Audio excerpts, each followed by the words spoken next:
Assalamualaikum warahmatullahi wabarakatuh. Bismillahirrahmanirrahim. Alhamdulillahirabbil alamin. Wa bihi nasta'in ala umuri dunya waddin, wassalatu wassalamu ala asyrafil anbiya wal mursalin wa ala alihi wa sahbihi wa man sara ala nahjihi bi ihsanin ila yaumiddin wa ba'd. Allahumma inna nas'aluka ilman nafi'a wa na'udzubika min ilmin la yanfa'.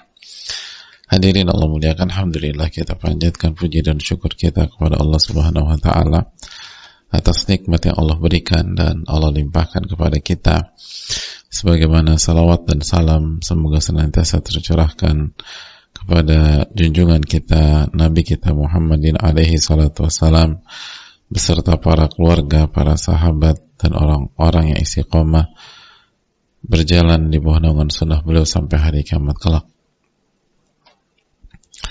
Hadirin Allah muliakan, alhamdulillah kita bersyukur kepada Allah Subhanahu wa taala. Allah kembali memberikan kita taufik kepada kita. Allah memberikan kita taufik kepada kita sehingga kita bisa kembali duduk, bisa kembali bersimpuh, bisa kembali membuka catatan kita, kembali mempelajari Al-Quranul Karim dan hadis Nabi kita alaihi salatu wassalam, kembali merenungkan apa sejatinya diri kita ini dan apa tujuan kita hidup, apa yang kita cari dalam hidup ini, dan bagaimana kita bisa bahagia, bagaimana kita bisa meraih ketenangan, bagaimana kita bisa mengusir segala kesedihan. Dan itulah hakikat dari ilmu, untuk menjelaskan kepada seorang anak manusia bahwa ia hidup dengan sebuah tujuan, ia punya misi, ia punya PR besar yang harus dipenuhi. Dan kalau dia tidak hidup untuk tujuan itu, dia tidak akan bahagia, dia nggak akan tenang. Sekaya apapun dia, secantik apapun ibu-ibu sekalian, sekuat apapun bisnisnya, tapi sebaliknya, kalau dia hidup dan dia mengerti apa tujuan dari kehidupannya dan dia kerjakan itu dalam kehidupannya tersebut, maka dia akan bahagia walaupun dia nggak punya uang. Dia akan bahagia walaupun dia biasa-biasa saja secara fisik. Dia akan mendapatkan ketenangan yang dimimpikan oleh jutaan orang.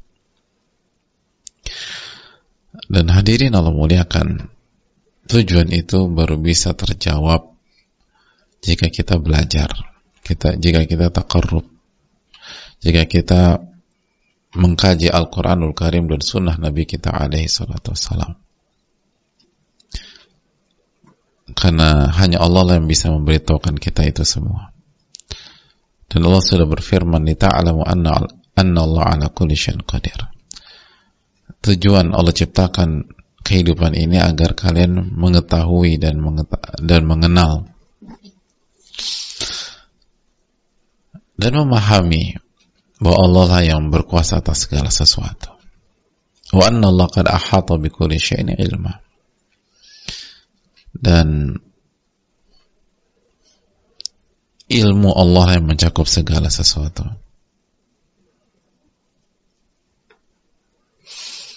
Ilmu Allah lah yang mencakup segala sesuatu. Itu Allah sebutkan dalam surat At-Talaq ayat 12.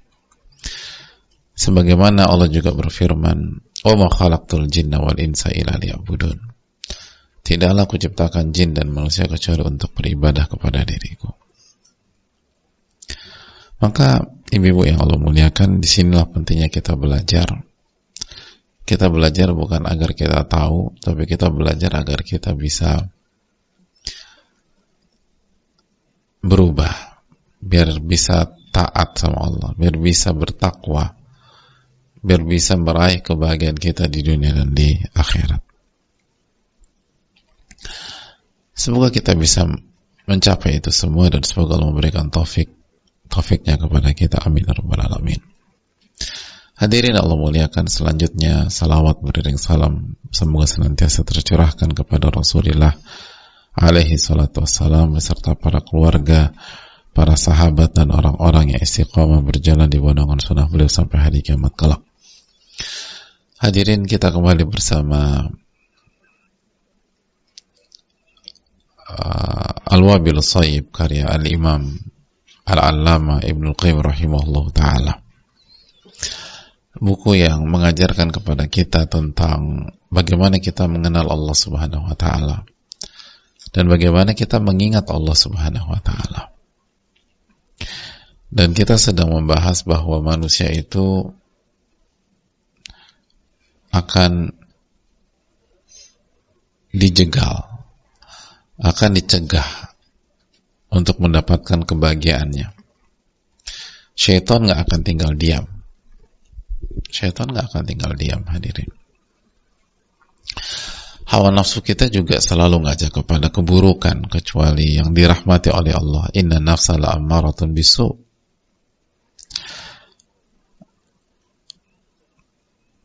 Maka ulama kita mengatakan kalau Anda letih, Anda capek dalam memperjuangkan kebahagiaan Anda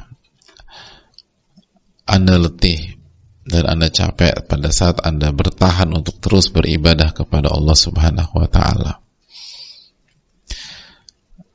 maka ingatlah bahwa waktu ini gak lama. Hidup itu hanya sebentar.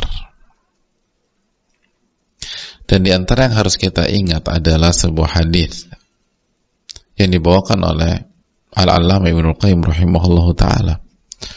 Ketika itu Rasulullah SAW ketika itu Nabi SAW berkhutbah di hadapan para sahabatnya. Khataban Nabi SAW ashabahu yawman. Beliau berkhutbah di hadapan para sahabatnya. Falamma kanatis syamsu ala ru'usil jibal, dan ketika matahari berada tepat di atas gunung, wa dzalika indal ghurub, dan pada saat itu matahari akan terbenam. Ketika itu matahari akan terbenam.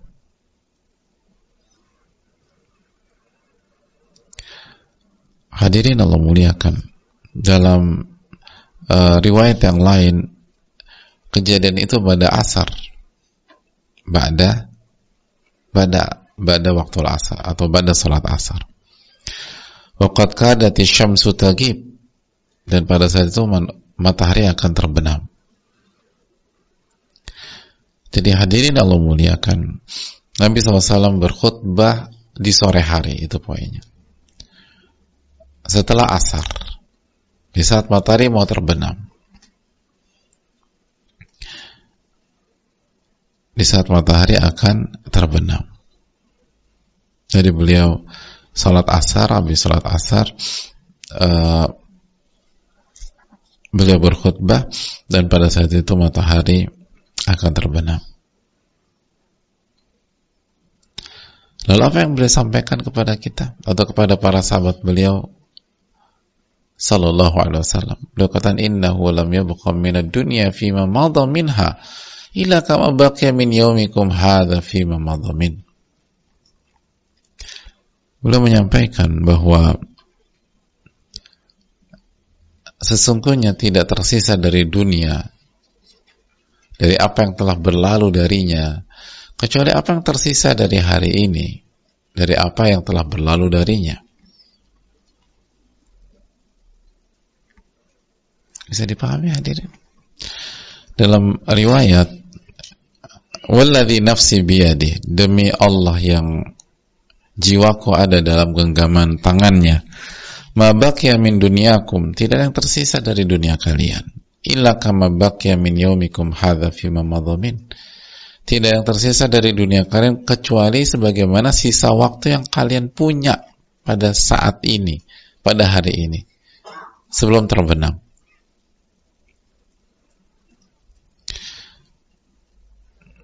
Jadi ibarat kehidupan dunia itu startnya itu pada saat hari itu dimulai. Nah, sisa waktu kita dalam kehidupan dunia ini itu seperti detik ini saat aku berkhutbah di hadapan kalian sampai terbenamnya matahari. Artinya apa? In kana ma baqiya min yaumikum qalil. Sebagaimana sebentar lagi akan maghrib, sebagaimana jarak antara kita dengan habisnya hari ini tinggal sebentar lagi, begitu juga waktu kalian di dunia ini itu cuma sebentar, kata Nabi SAW.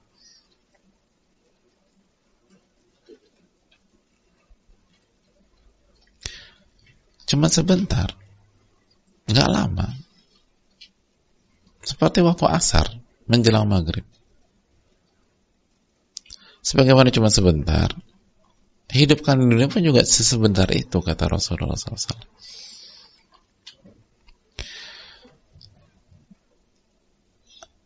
Hadirin Allah muliakan. Waktu hanya sebentar.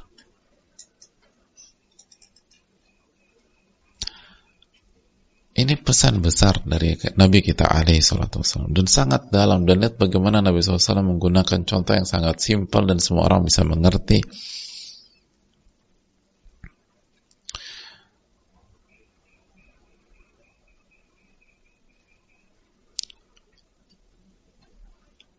Dan menjelaskan bahwa hendaknya setiap kita mengingat betapa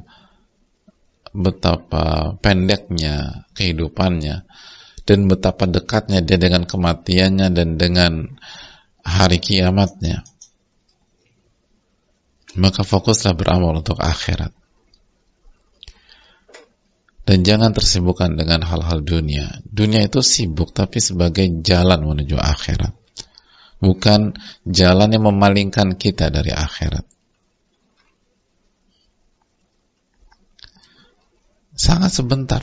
Nabi kita alaihissalam mengatakan, sisa waktu kamu itu sebagaimana sisa waktu hari ini. Ya segini.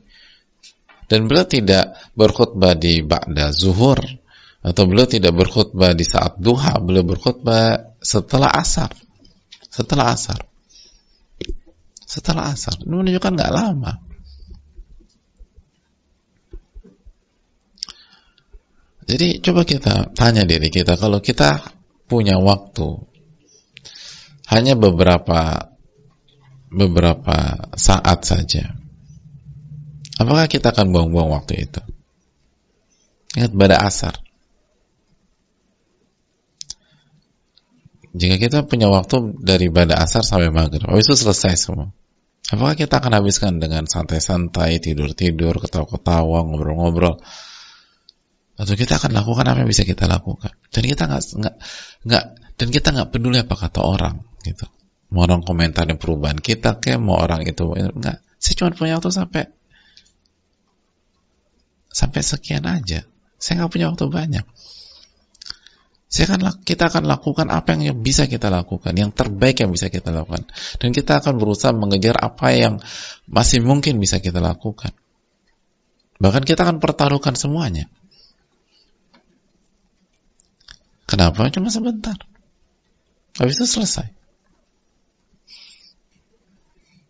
Apalagi kalau kita rasa bahwa kita sedang ketinggalan, kita banyak yang kurang.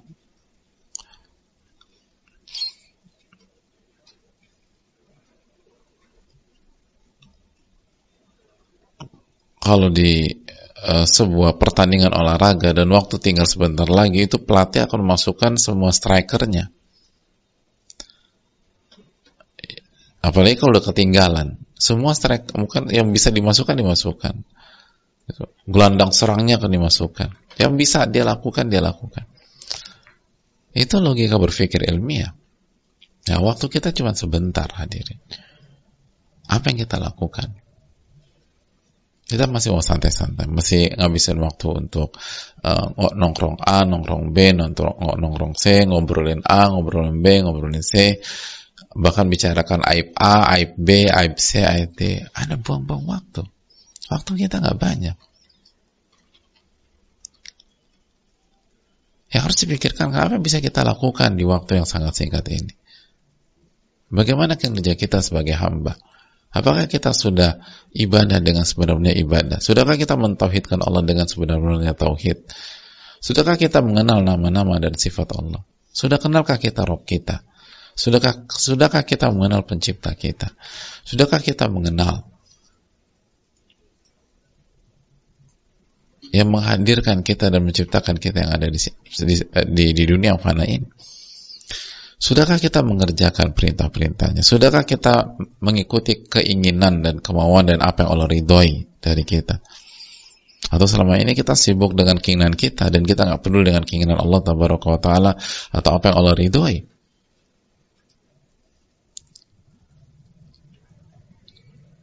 Yang penting kita ridho, kita nggak peduli apa yang Allah ridhoi. Bagaimana sholat kita? Bagaimana puasa kita? Bagaimana zikir kita? Sudah zikirkah kita? Waktu nggak banyak. Itu belum kita bicara kekhusyuan. Kita baru bicara amal zahir aja banyak banget PR kita. Padahal amal zahir. Lalu bagaimana dengan amalan batin?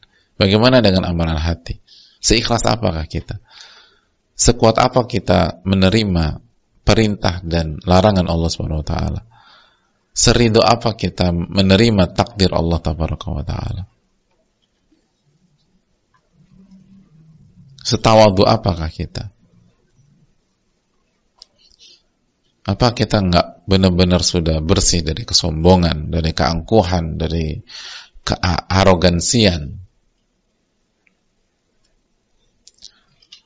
Apakah kita sudah mempersembahkan semua hidup kita untuk mencari ridha Allah Subhanahu wa Ta'ala, sehingga kita bisa mengucapkan sebuah kalimat dari lubuk hati kita yang paling dalam, inna salati wa nusuki wa mahyaya wa mamati lillahi rabbil alamin la syarika la wa bidzalika umirtu wa ana awwalul muslimin. Sesungguhnya salatku, ibadahku, sesembelihanku, hidupku dan matiku, aku persembahkan semuanya untuk Allah Subhanahu wa Ta'ala. La syarika la, tidak ada sekutu. Tidak ada sekutu. Hadirin Allah muliakan.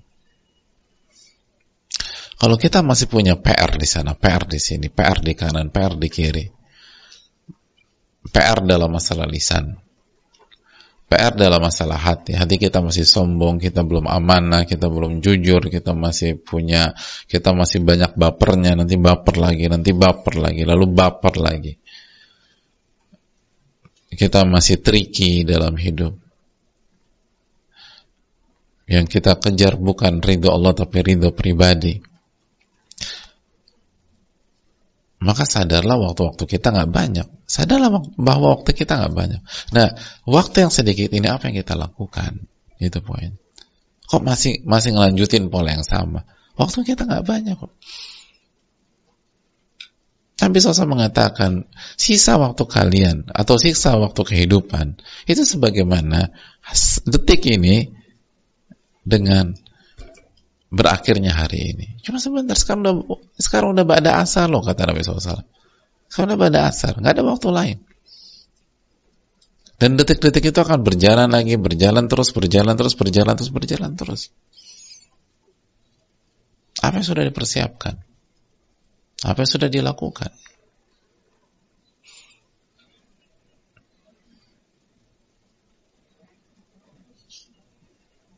Sudahkah kita menunaikan tugas A, tugas B, tugas C, tugas D? Sudahkah kita menunaikan hak suami kita? Sudahkah kita menunaikan hak anak-anak? Waktu nggak banyak. Apa yang harus dilakukan nih? Kalau kita masih santai, masih berleha-leha, masih ketawa-ketawa, masih hobi ngabisin waktu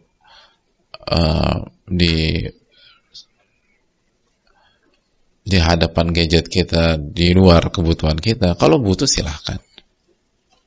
Tapi Anda cuma butuh 5 menit, lalu Anda habiskan waktu selama 50 menit. Waktu Anda sebentar.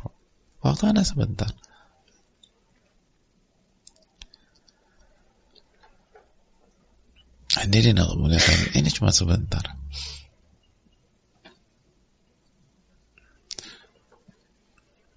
Hadirin Hadirin, daripada asar sampai maghrib itu mengingatkan kita bagi yang sudah haji bagaimana wukuf di Arafah. Wukuf di Arafah sampai maghrib untuk berdoa. Walaupun keabsahan wukufnya sampai sebelum subuh di tanggal 10 sebagaimana dijelaskan para ulama, tapi waktu berdoa sampai maghrib. Lalu kita masuk di waktu sudah jam 4:30 atau jam 5:15 atau jam 5. Sekarang kita tahu permintaan kita masih banyak, kebutuhan kita masih banyak, PR-PR kita masih banyak, yang kita cita-citakan masih A, masih B, masih C, gitu loh. Kita belum maksimal doakan anak kita yang pertama, kita belum maksimalkan doa anak kita yang kedua, kita belum maksimal mendoakan anak kita yang ketiga. Lalu di waktu yang sama kita teringat kedua orang tua kita, dan sebagian kita kedua orang tuanya udah meninggal, terus gimana mereka dalam kubur, kita pengen doa juga dengan ke mereka. Lalu belum ini hadir sosok suami kita di hadapan kita, gimana dengan sosok pemimpin kita ini yang selama ini menafkahi kita, yang sayang sama kita, yang pasang badan untuk kita juga ingin habis-habisan mendoakan dia, dan semua itu hadir di waktu yang sama, dan kita cuma punya waktu sebentar, hanya maghrib, dan semuanya berakhir.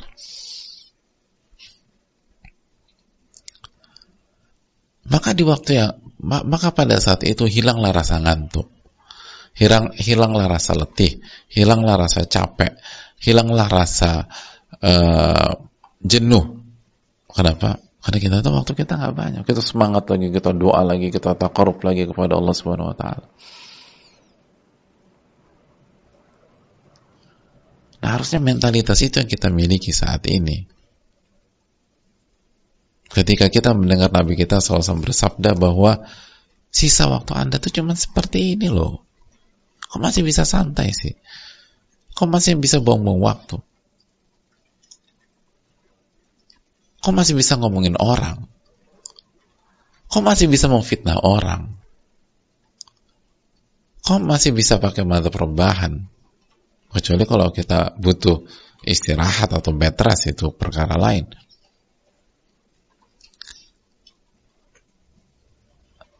Kok masih bisa pergi ke sini, ke sana, kemari, padahal kita nggak butuh itu. Waktu Anda nggak banyak. Waktu Anda nggak banyak. Sangat-sangat sebentar. Ma baqiya minad dunya fima madha minha illa kama baqiya min yaumikum hadha fima madha min. Tidak ada waktu yang tersisa dari dunia, dari apa yang sudah berlalu, kecuali apa yang tersisa saat ini sampai waktu itu habis atau hari ini habis. Cuma sebentar.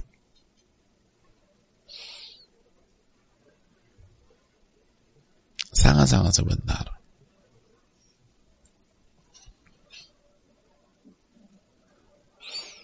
Oleh karena itu hadirin Allah muliakan,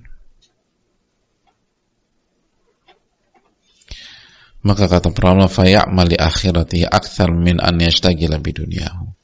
Hendaknya apa yang dia kerjakan untuk akhiratnya itu lebih banyak daripada kesibukan duniawinya. Apa yang ibu-ibu kerjakan untuk akhirat ibu-ibu harusnya lebih banyak daripada kesibukan dunia ibu-ibu sekalian. Karena waktu cuma sebentar. Waktu hanya sebentar. Dan jangan sampai kita menyesal. Jangan sampai kita menyesal. Penyesalan itu sangat menyakitkan. Dan itu yang disesalkan oleh orang-orang yang atau saat meninggal dunia. Rabbirji'un la'alli a'malu salihan fima taraktu. Ya Allah, kembalikanlah aku ke dunia sehingga aku bisa mengamalkan hal yang aku selama ini tidak kerjakan. Padahal aku mampu, padahal waktu itu ada, padahal kesempatan itu ada, padahal aku bisa, tapi aku gak kerjakan. Waktu hanya sebentar, jamaah. Jadi tolong dimanfaatkan. Hanya dari ba'da asar sampai berakhirnya hari tersebut. Hanya dari ba'da asar sampai berakhirnya hari tersebut, sebentar. Beberapa saat saja. Nggak lama. Lalu setelah itu tidak ada amalan, hadirin. Setelah itu tidak ada ibadah. Yang ada adalah hisab. Yang ada hanyalah hisab. Yang ada hanyalah audit. Yang ada hanyalah Allah akan tanya seluruh apa yang kita kerjakan, apa yang kita ucapkan, apa yang kita katakan, apa yang kita langkah-langkah apa yang Anda lakukan selama hidup. Yang berikutnya yang ada pertanyaan, dari mana Anda dapatkan uang dan bagaimana Anda mengalokasikan waktu Anda dihabiskan untuk apa, kecerdasan Anda untuk apa nanti. Yang adalah pertanyaan demi pertanyaan dan datang bertubi-tubi. Dan sanggupkah kita menjawab itu semua? Kalau kita santai-santai, kalau kita buang-buang waktu nggak banyak. Waktu tidak banyak, itu harus kita camkan. Waktu nggak banyak, kita nggak punya banyak waktu.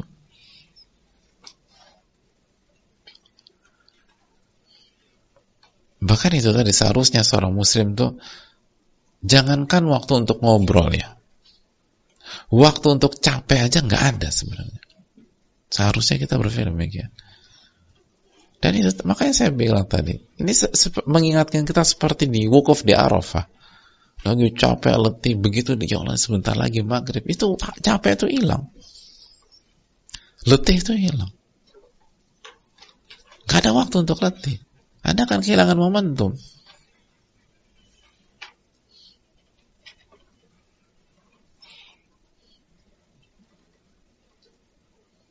Anda kehilangan momentum.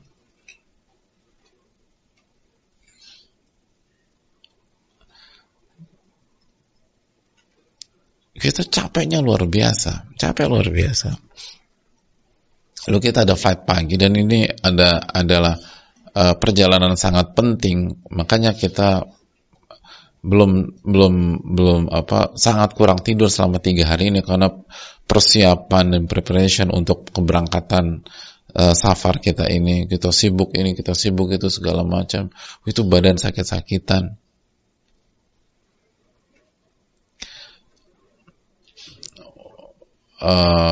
First flight, misalnya flight jam 5 atau jam 4, lalu kita harus berangkat ke airport jam 2 atau jam 1, lalu kita baru bisa selesai jam setengah 12, jam 1 kita harus berangkat ke airport,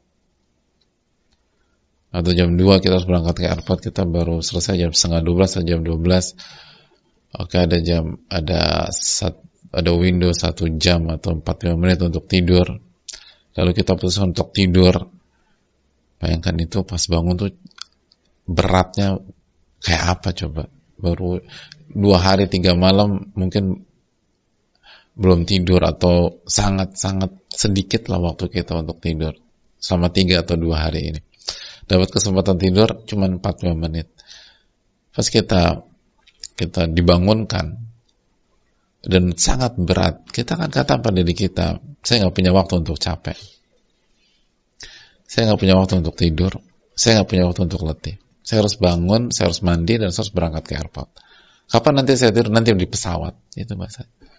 Nanti saya tidur kan di pesawat, biidznillah. Sekarang saya nggak punya waktu untuk istirahat. Saya nggak punya waktu untuk istirahat, saya nggak punya waktu untuk capek, bahkan saya nggak punya waktu untuk letih. Dan kita akan bangkit, kita akan mandi lagi. Padahal terakhir kita masuk kamar mandi yang sama itu 40 menit yang lalu. Pas kita buang air kecil sebelum kita tidur, atau 1 jam yang lalu pas kita buang air kecil sebelum kita tidur, atau kita gosok gigi sebelum kita tidur. Sekarang masuk lagi kamar mandi yang sama, lalu kita mandi pakai air dingin biar segar. Lalu kita siap-siap dan berangkat ke airport. Nggak capek tuh mas, saya nggak punya waktu untuk capek, itu bahasa kita. Saya nggak punya waktu untuk capek. Kalau nggak, saya ketinggalan pesawat. Terus kapan tidur? Nanti di pesawat saya tidur, insya Allah. Ada begitu sampai pesawat, udah duduk manis, tidur. Bismillah kalau mau amutu ahya. Kita bangun pas waktu subuh, tidur lagi, beristirahat sampai landing. Misalnya. Hadirin, waktu kita cuma sebentar, kok kita sia-siakan? Kok masih sempat ngomongin orang?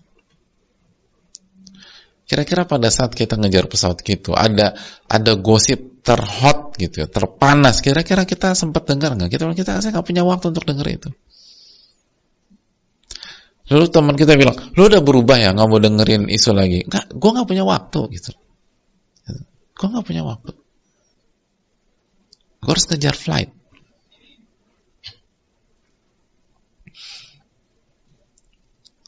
Makanya khususnya ibu-ibu sekalian, anggap saja kita masih seneng lah dengan gibah, dengan gosip, dengan omongan orang.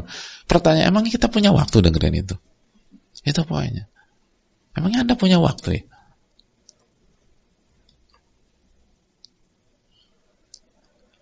Itu dulu deh, kita nggak usah bicara senang atau nggak senang. Ngomongin orang tuh cocok dengan hawa nafsu kita. Makanya kalau ditanya dari apa sejujur-jujurnya, mungkin kita senang. Tapi pertanyaan, emang punya waktu ngomongin orang?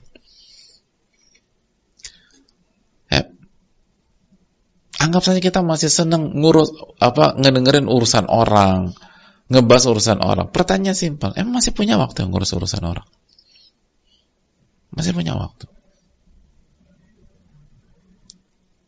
Mana waktunya? Nggak ada waktu. Jadi nggak usah bicara like or dislike. Emang Anda punya waktu ngurusin ini semua? Sedangkan Anda belum A, belum B, belum C, belum D, belum E. Ada banyak kita nggak bisa baca Quran sama sekali, nggak bisa baca Quran. Anda punya waktu ngurusin itu? Yang ada sebagian mengklaim bisa baca, ketika disuruh baca lahan jali. Salahnya fatal, merubah makna. Jadi Anda nggak punya waktu untuk, tapi masih bisa ngurusin orang dalam tanda kutip ya, secara konotasi negatif, ngebahas urusan orang, ngegibain orang. Emang Anda punya waktu ya ngurus itu? Sedangkan baca Quran aja Anda nggak bisa. Terus gimana di hadapan Allah Subhanahu Wa Taala?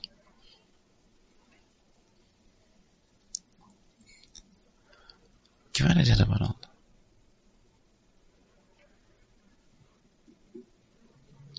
Maka itu yang perlu kita camkan.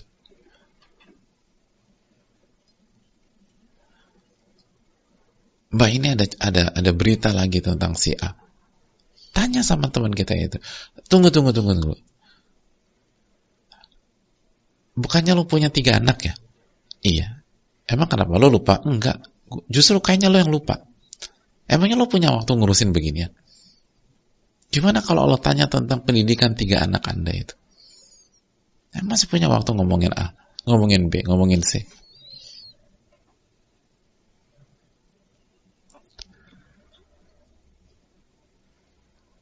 Mana waktunya mana? Jadi sebelum kita emang kita punya waktu ya? Bicara itu dulu lah.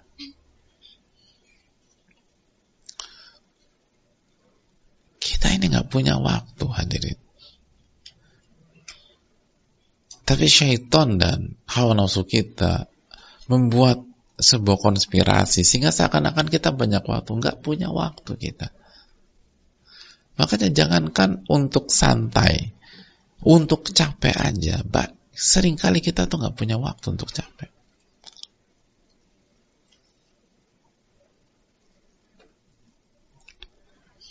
Kok bisa Anda melakukan ini, melakukan itu? Makanya itu para ulama ketika ditanya, ketika diajak gabung untuk nongkrong, untuk ngomong ngalor ngidul, kata mereka apa?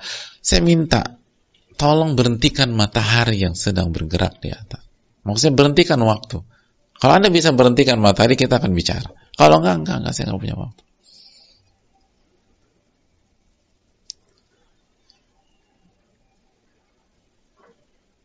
Sebagian ulama mengatakan ketika mereka melihat ada orang-orang yang buang-buang waktu, coba tanya ke mereka, waktu mereka jual apa enggak? Bisa enggak kita beli waktu mereka? Daripada sayang dibuang-buang, mendingan kita bayar pakai uang. Daripada buang-buang gratis begitu. Tapi masalahnya nggak bisa beli waktu. Waktu nggak bisa dibeli dengan uang. Oleh karena itu hadirin, khususnya ibu-ibu sekalian, waktu kita sebentar, sangat sebentar. Jangan buang-buang waktu lah. Itu yang dikatakan Rasulullah SAW.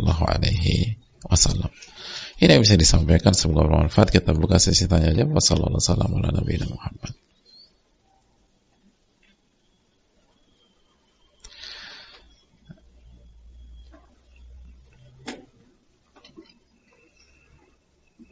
Assalamualaikum warahmatullahi wabarakatuh. Waalaikumsalam warahmatullahi wabarakatuh. Barakallahu fikum wa jazakallahu khairan. Untuk Ibnu Qayyim rahimahullah, Ustadz beserta tim izin bertanya Ustadz, amin wa iyyakum. Bila mertua seringkali mengadu domba antara kami suami dan istri, kemudian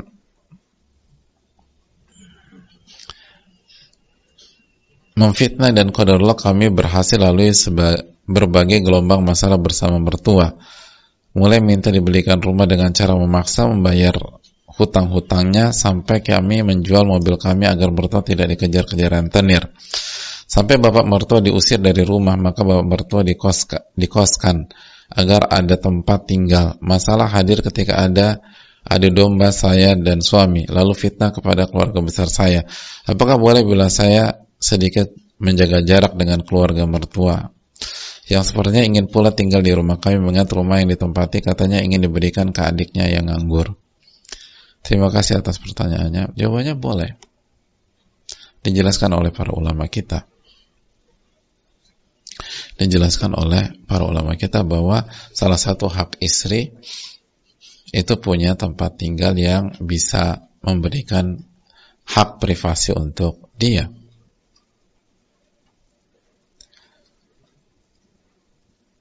Bahkan kalaupun orang tuanya nggak bermasalah tetap boleh. Apalagi orang tuanya bermasalah. Makanya Allah Subhanahu wa taala berfirman dalam surat At-Talaq ayat 6, askinuhunna min haitsu sakantum min wujudikum. Berikanlah istri kalian tempat tinggal di mana kalian tinggal sesuai dengan kemampuan kalian. Itu poin. Dan itu hak istri.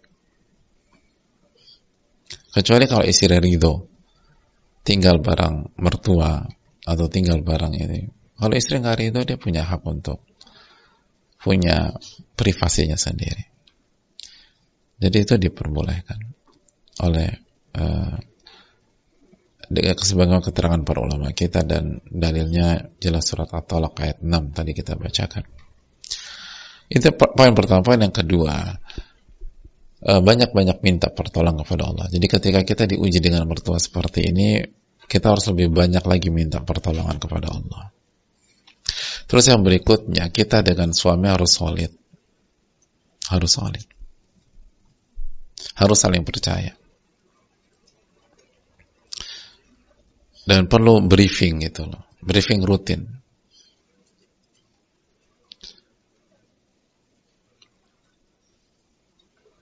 Dan sekali lagi, bangunlah hubungan dengan saling percaya. Allah Ta'ala bisa.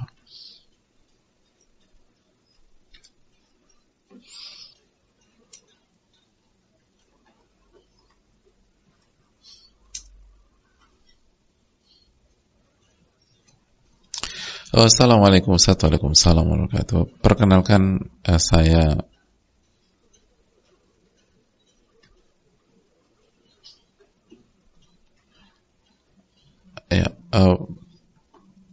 perkenalkan saya Mutia. Apakah Ustadz bersedia untuk menjawab pertanyaan saya? Kita lihat. Tapi sebelumnya jangan lupa doakan para ulama kita. Kita dapat ilmu dari mereka dan kita diminta untuk membalas kebaikan orang yang berbuat baik dengan kita. Saya sedang ada masalah besar dalam rumah tangga. Saya sedang bingung. Cerita singkat, suami dalam keadaan kena pelet pelakor dalam tanda kutip. Dan suami pernah mengucapkan kata cerai kepada saya. Alhamdulillah suami masih kasih nafkah secara materi. Saat ini suami juga pernah main judi online dan mabuk. Saya bingung apakah saya harus tetap bertahan atau proses cerai saja, karena sampai saat ini suami belum sadar juga, kejadian sudah berjalan 1 tahun, merasa dia tidak selingkuh, dan pada saat ini saya sudah pisah rumah selama 6 bulan karena suami pernah bilang kalau sudah tidak nyaman ya sudah tinggal saja di rumah orang tua saya. Dan saat ini suami sudah tidak bekerja lagi karena kena PHK, uang pesangon pun habis begitu saja, tapi masih belum sadar kalau itu teguran dari Allah. Saya mempertahankan rumah tangga karena ada anak-anak yang masih kecil, dan saya tahu suami saya tidak begitu aslinya, tidak pernah kasar. Saat ini pun masih baik terhadap saya, cuman kalau ketemu kenapa selalu ada rasa benci ke saya, jadi suka marah-marah. Nggak tahu sampai kapan seperti ini, apakah saya harus bertahan atau memang harus berpisah, karena suami juga sudah mengucapkan kata cerai. Mohon pencerahannya Ustaz. Terima kasih atas pertanyaan.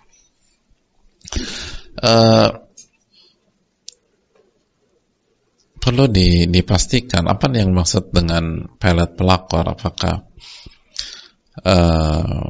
Apakah ini sebuah bahasa kiasan karena suami kita tergila-gila dengan wanita lain, walaupun wanita itu nggak menggunakan praktek apapun gitu loh, atau memang ada upaya kesyirikan di sana, ada upaya dengan bantuan jin dan seterusnya. Itu harus dipastikan. Terus yang kedua, sadar apa tidak suami ketika mengucapkan kata cerai tersebut. Jadi ketika sadar apa tidak. Karena kalau dia sedang dalam pengaruh lain dan tidak sadar, maka itu berbeda dengan ketika suami sadar mengucapkan kata cerai atau kata talak. Dan kalau suami sadar ketika mengucapkan kata talak atau kata cerai, maka jatuh talak, dan istri berada di masa indah, 3 quru, 3 haid atau 3 kali bersih sebagaimana khilaf para ulama. Dan kalau sudah berlalu 3 haid atau 3 kali bersih, maka dan suami belum merujuk dan beliau sampaikan kata cerai atau kata talak itu dengan sadar, maka pernikahan sudah berakhir. Talak bain sugro dalam ilmu fikih, talak bain sugro. Maka sudah tidak ada hubungan sama sekali. Kalau mau bersatu lagi ya tinggal nikah dengan akad yang baru. Jadi ini masih belum terurai, maka saran saya diskusi langsung dengan guru atau ahli ilmu yang menguasai masalah ini. Lalu khususnya ajak suami konsultasi, atau suami atau mantan suami kita konsultasi, atau kalau nggak mau sama kita, beliau sendirilah bertemu dengan seorang guru atau ustadz atau ahli ilmu untuk dicek apakah ada pengaruh atau tidak. Karena maksud nggak sadar nih apa gitu loh. Kayak misalnya penanya menggunakan bahasa tapi masih belum sadar kalau itu teguran dari Allah. Nah itu kan juga penting. Jadi kita menggunakan kata sadar itu apakah karena pengaruh sihir atau karena nggak sadar bahwa ini adalah teguran dari Allah. Kan 2 konotasi itu berbeda. Jadi itu yang harus dipastikan. Dan jadi statusnya tuh gimana sih? Gitu, itu yang harus dipastikan. Yang di sisi lain banyak-banyak istighfar kepada Allah Subhanahu wa taala. Banyak-banyak taubat-taubatan nasuha kepada Allah. Dan coba evaluasi kita. Evaluasi ibadah kita, evaluasi hubungan kita dengan Allah selama ini. Lalu evaluasi kinerja kita sebagai istri, performa kita sebagai istri bagaimana. Itu yang perlu kita camkan. Allah Ta'ala alam bisa mungkin itu.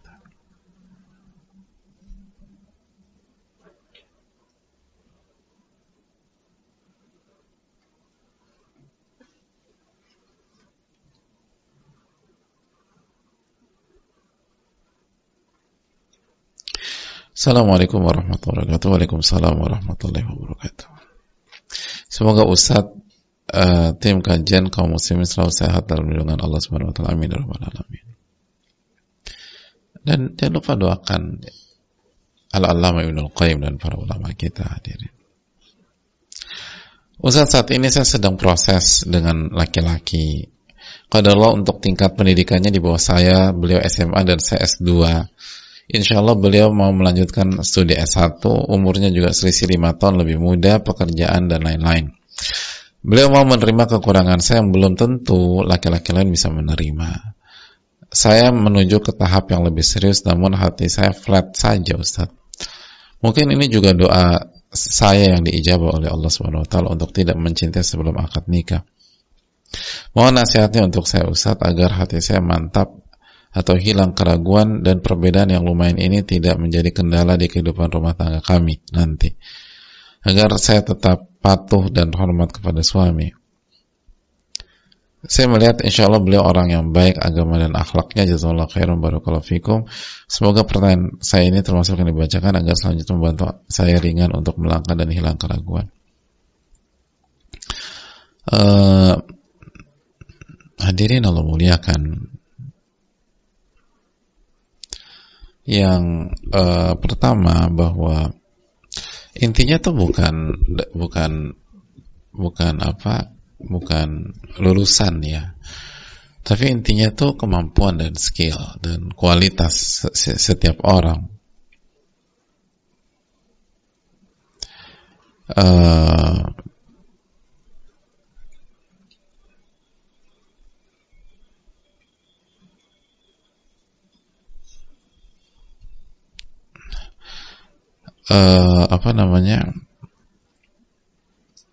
Apakah calon kita bisa memimpin kita atau tidak, itu yang paling penting.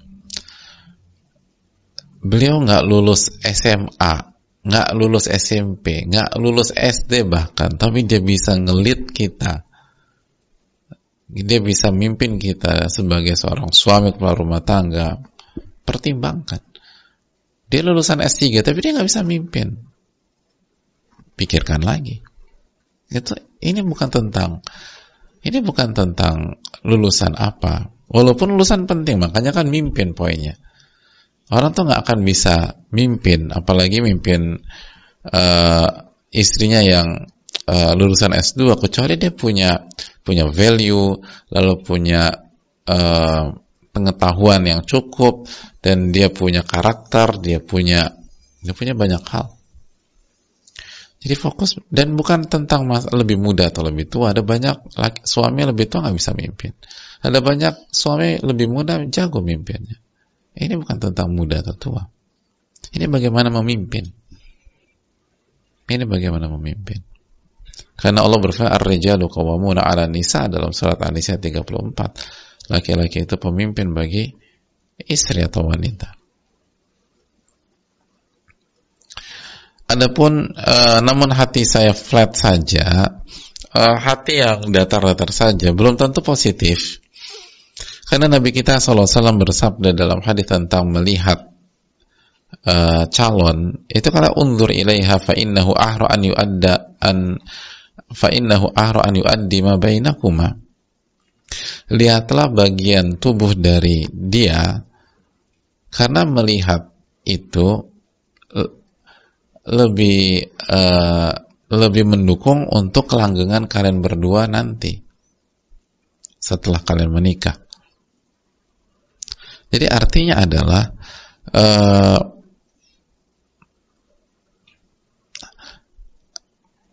adanya syariat nazar atau melihat, itu kan berarti kan mempengaruhi keinginan.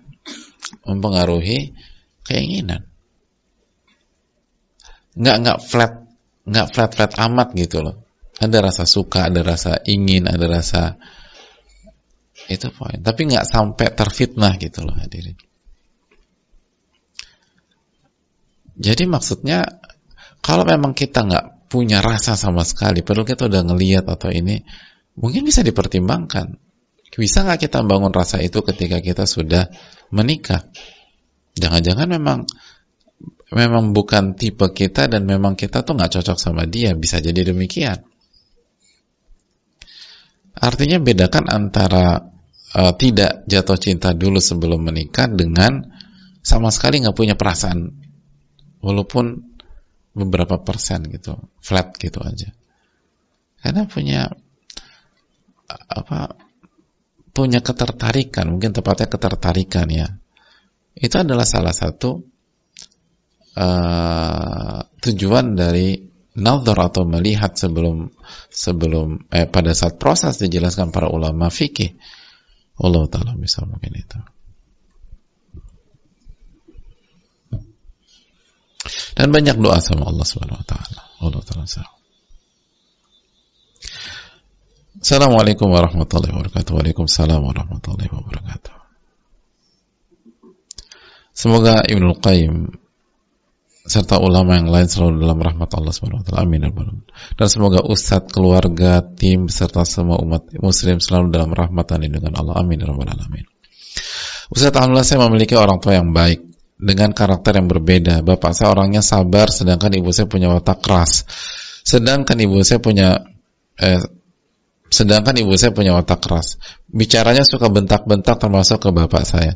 Saya kadang mencoba mengingatkan agar bicaranya tidak bentak-bentak terutama ke bapak. Kebetulan pola di keluarga besar saya, para istri-istrinya yang lebih dominan. Seolah-olah kalau nurut sama suami, kita yang akan tertindas. Dalam mendidik anak juga jauh dari kelembutan. Mohon bimbingannya Ustaz agar kelak ketika saya punya suami bisa taat, bisa memutuskan mata rantai pola yang keliru dan bisa menjadi contoh yang baik di generasi selanjutnya. Jazakallahu khairan. Semoga Allah mudahkan Ustaz menjawab pertanyaan saya. Amin ya rabbal alamin. Itu stigma yang keliru. Kita lihat bagaimana istri-istri Rasulullah SAW. Mereka adalah wanita yang paling taat, paling nurut dengan suami.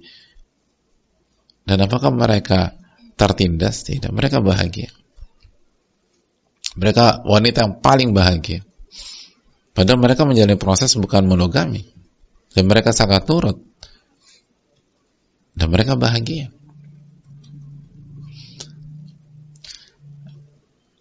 Nurut itu kebahagiaan.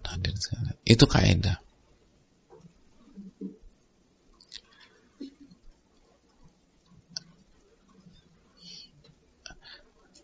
Di semua, bukan hanya dalam rumah tangga, di semua bidang gitu loh. Di semua bidang. Nurut kepada pemimpin adalah kunci ketenangan dan kebahagiaan di semua bidang. Nah, ketika di rumah tangga yang jadi pemimpin adalah suami, karena Allah berfirman ar-rijalu qawwamuna 'alan nisa, ya udah nurut. Jadi kita nggak usah ribet-ribetkan dengan di semua bidang gitu. Coba tanya, kalau misalnya keluarga kita atau yang wanita-wanita punya bisnis nggak? Punya perusahaan apa nggak? Oke, punya. Oke, kira-kira gimana kalau bawahan mbak nggak nurut gitu loh?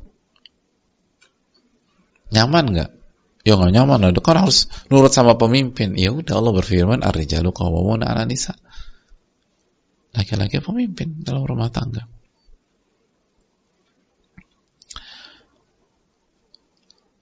Itu hal. Dan sebaliknya, justru kalau kita nggak nurut, Allah akan cabut keberkahan atau Allah akan kurangi keberkahan. Dan khawatir kita dicap sebagai istri yang durhaka kepada suaminya dan bahaya. Dan justru kita akan kehilangan keberkahan di dunia dan di akhirat. Oleh karena itu, jangan sampai kita berlaku keras, kasar, atau bentak, atau suara tinggi kepada suami. Jangan. Itu bukan cara yang diinginkan oleh Allah dan Rasulnya SAW. Dan itu bukan cara dalam menggapai kebahagiaan, dalam menggapai keberkahan, atau dalam membangun sakinah mawaddah warahmah. Nurut. Kecuali disuruh melakukan kemungkaran atau maksiat.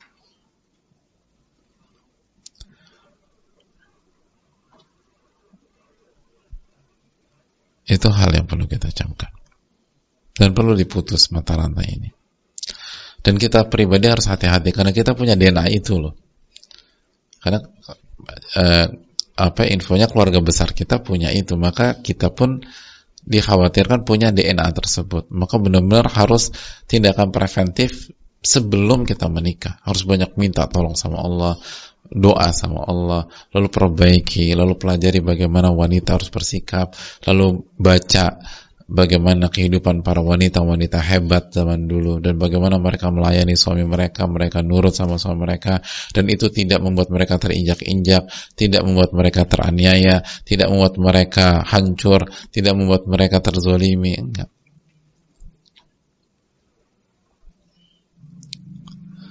Makanya cari suami pun juga harus tepat. Cari suami harus tepat. Maka insya Allah tidak akan ada seperti itu. Ada stigma seperti itu ketika suaminya zolim, hadirin. Jadi kalau kita ini, nanti suami kita ini. Tapi itu juga bukan solusi juga. Kezoliman itu harus dihadapi dengan ketaatan kepada Allah. Dan Allah memberitakan istri tidak dominan. Wallahu ta'ala bisa mungkin itu.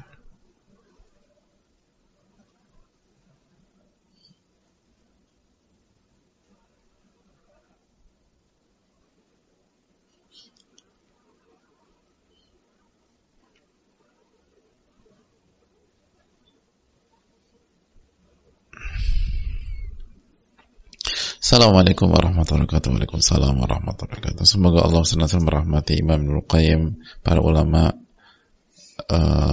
beserta keluarga mereka, begitu pula Ustadz beserta tim dan keluarga dan seluruh kaum muslimin dimanapun berada. Amin ya rabbal alamin wa iyyakum. Izin bertanya Ustaz, Ramadan ini insya Allah suami saya meminta saya untuk pulang kampung menemani orang tua saya yang sudah tinggal berdua saja. Di sisi lain saya sangat bersyukur memiliki suami yang mendukung saya untuk birrul walidain. Namun saya pribadi mengkhawatirkan diri saya. Ibu saya adalah tipe yang keras dan suka kasar dalam berkata-kata dan kadang memarahi saya di depan orang-orang jika ada sesuatu yang salah di mata beliau. Sementara hati saya kadang belum bisa lapang sepenuhnya saat mendengar sesuatu yang menyakitkan.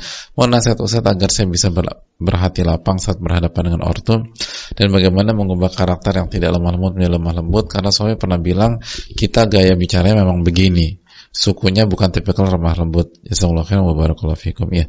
Terima kasih atas pertanyaannya. Kalau suami udah meminta, maka hukum asalnya istri nurut selama bukan maksiat. Dan jadi ketika kita pulang kampung, kita dapat dua pahala nih, yaitu pertama birrul walidain, yang kedua taat kepada suami. Jadi bersyukurlah ketika suami kita mendukung kita birrul walidain dan memerintahkan kita pulang, karena ketika kita ngurus orang tua kita di waktu yang sama kita dapat dua pahala, pahala birrul walidain dan pahala taat kepada suami. Jadi ini luar biasa, ini ghanimah, ini keutamaan yang luar biasa, ini advantage yang hendaknya kita syukuri.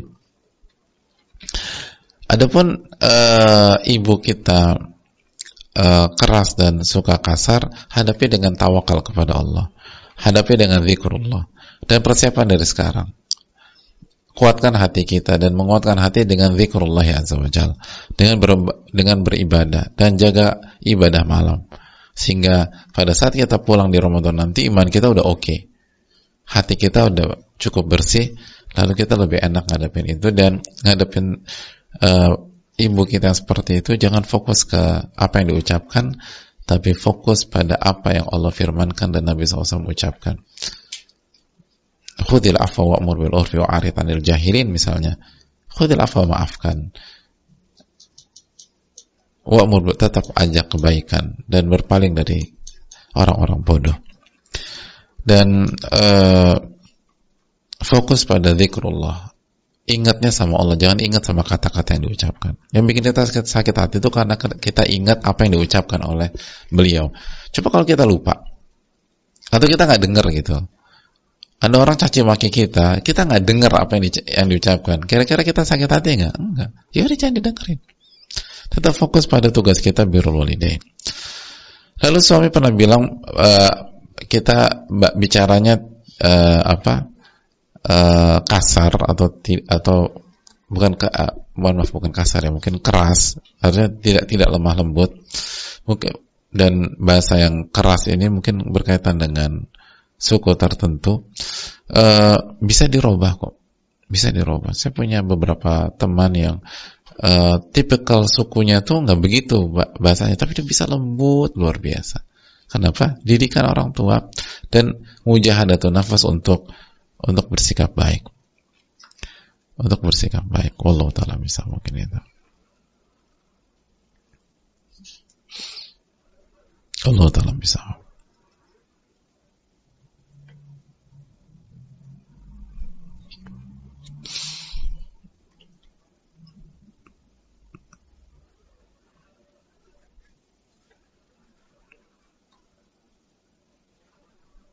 Saya rasa cukup sampai di sini, waktu sudah jam segini. Jazakumullah khair, semoga Allah memberikan taufik kepada kita untuk bisa memanfaatkan waktu kita nggak lama. Jadi nggak ada waktu untuk terpuruk, nggak ada waktu untuk sedih yang nggak jelas, nggak ada waktu untuk buang-buang